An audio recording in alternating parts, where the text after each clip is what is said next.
అట్లే కదా మరి.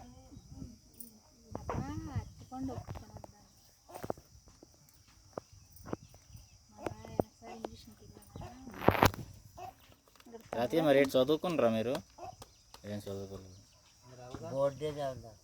బోర్డే తెలీదు. సైకిల్ నడిపించడం రాదు.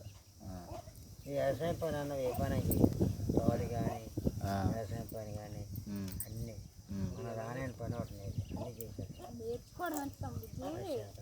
మరి ఇది ఎలాగ అలవాటు పడ్డారు ఈ మందు? అది వెళ్ళడం ఎప్పుడైనా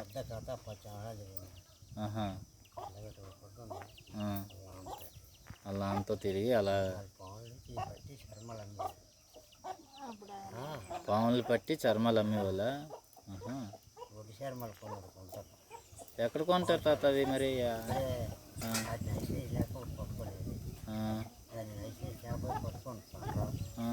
పాములు పట్టుకోవడానికి లైసెన్స్ ఉండాలా?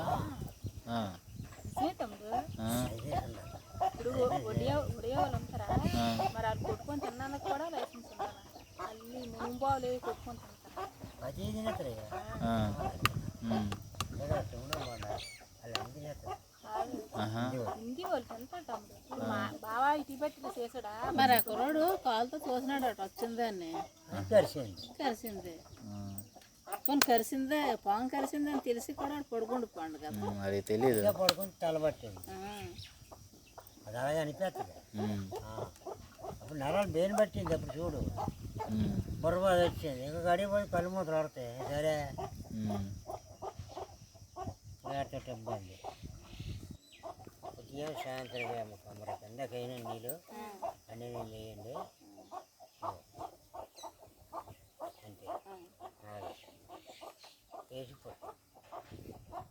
మరి ఇప్పుడు ఇది మందు పాముని బట్టి ఇస్తారా లేదంటే ఏ పాముకైనా ఒకటి? పాములో తేడా ఉంటే మారుతాను మంది. పాముల్లో రకాలు బట్టి మందు ఇస్తారా? ఓన్లీ ఆకులతోనేనా? ఏర్లు కూడా ఉంటాయి?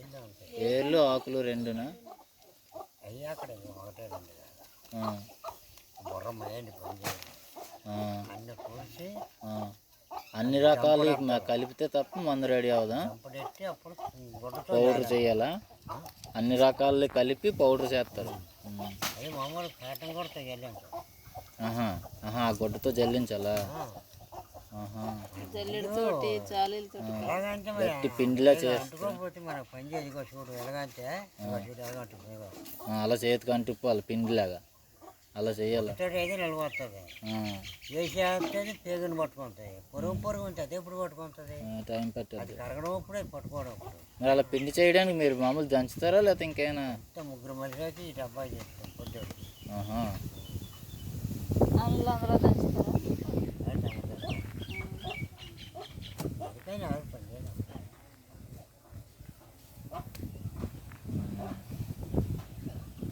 రోజుకొకసారి ఎట్టాల. ఉదయాన్నే తాను చేసేటాను